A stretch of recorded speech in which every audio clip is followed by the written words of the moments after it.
এখন ফেনী কুমিল্লার চেয়ে বেশি প্রয়োজন নোয়াখালী, লক্ষ্মীপুর, চাঁদপুরের পাশে দাঁড়ানো। আসসালামু আলাইকুম। আজকে আমরা যাচ্ছি ফেনীর উদ্দেশ্যে। আমরা যাত্রাবাড়ি থেকে মানিকনগর এবং মদনপুর থেকে খাবার, মেডিসিন, খাবার পানি, পাতিল সকল কিছু নিয়ে রওনা হলাম। হঠাৎ করে এত বৃষ্টি শুরু হলো যে কোনোভাবেই থামছে না। আমরা ভেজা শরীর নিয়েই চললাম।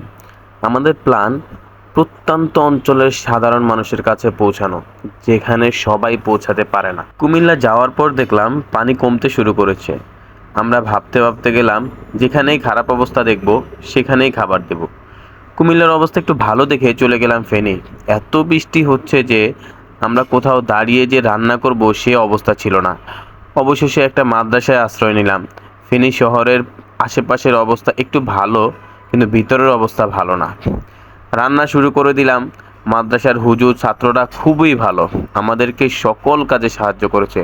ওরা সাহায্য না করলে আমাদের ত্রাণ বিতরণের অনেক অসুবিধা হতো। অবশেষে প্যাকেট করার পর স্থানীয় হুজুরদের নিয়ে বেরিয়ে গেলাম প্রত্যন্ত অঞ্চলের দিকে। হুজুর আফসোসের সাথে বলল, সবাই শুধু ফেনীতে আসে, রাস্তার আশেপাশের মানুষ প্রয়োজনের চেয়ে বেশি ত্রাণ পায়, কিন্তু গ্রামের ভিতরের মানুষগুলো 4-5 দিন ধরে না খেয়ে মরছে। কেউ 10 বার খাবার পায়, কেউ সামান্য খাবার ভাগ করে সবাই মিলে খায়। আমরা যত সম্ভব হয়েছে গ্রামের ভিতরে ঢুকেছি, গ্রামের ভিতরের মানুষের সাহায্য করেছি। হুজুর বলে, আমাদের ফেনীর চাইতে লক্ষ্মীপুরের অবস্থা খুবই ভয়াবহ, আপনারা ওইদিকে চেষ্টা করেন। তারপর আমরা ফেনী শেষে আমাদের 2 ট্রাক মালামাল নিয়ে লক্ষ্মীপুরের উদ্দেশ্যে রওনা দিই। আপনারা যে নিউজে দেখেন যে ফেনী ডেড সিটি হয়ে গেছে, এটা আসলেই পুরোপুরি সঠিক নয়।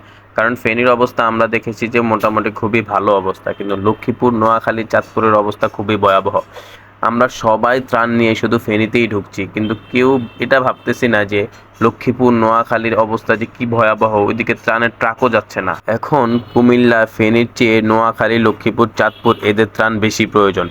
আপনারা যারা যাবেন তারা কষ্ট করে ভিতরে ঢুকে ত্রাণ দেওয়ার চেষ্টা করবেন।